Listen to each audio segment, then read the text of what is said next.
প্রাক-নির্বাচনী প্রথম presidential television বিতর্কে খুব একটা ভালো করতে পারেননি মার্কিন প্রেসিডেন্ট জো বাইডেন।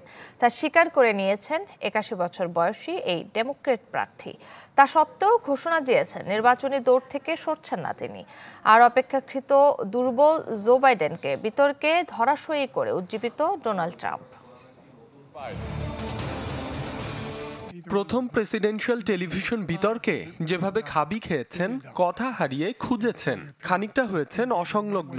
এরপর আসলে দুর্বলতার স্বীকার না করাটা ভালো দেখায় না। শাক দিয়ে মাছ ঢাকার চেষ্টাও করেননি মার্কিন president Joe Biden. North Carolina নির্বাচনী প্রচারে তাই অকপটে স্বীকারোক্তি এসেছে প্রেসিডেন্ট নির্বাচনে এই ডেমোক্রেট কাণ্ডারির।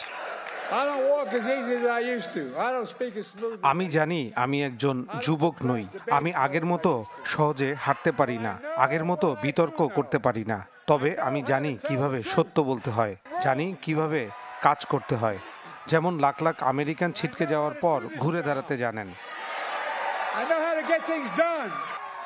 এই অবস্থায় বাইডেন দলকে অস্বস্তিতে রেখেছেন। কিছুটা চিন্তিত দেশটির ভোটাররাও। আসলেই কি আগামী ৪ বছরের জন্য যোগ্য তিনি?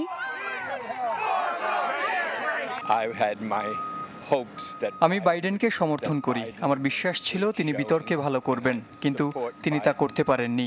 আমি হতাশ। আমি বেশ চিন্তিত। অনেকেই চায় নির্বাচন থেকে বাইডেন নিজেকে সরিয়ে নিক। আমি মনে করি সেটি তার করা উচিত। বিশ্বমানের থার্মিক্স রড, সালাম স্টিল থার্মিক্স, দেশের একমাত্র থার্মিক্স রড। অন্যদিকে বিতর্কে প্রেসিডেন্ট বাইডেনকে ধরাশায়ী করার পর উজ্জীবিত ডোনাল্ড ট্রাম্প।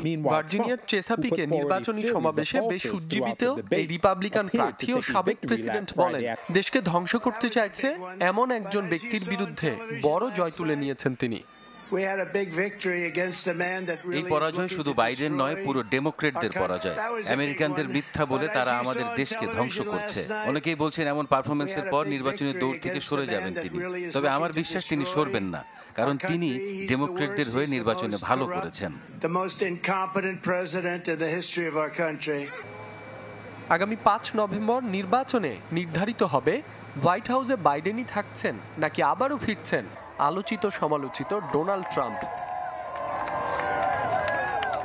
মাসুম রাব্বি, চ্যানেল 24।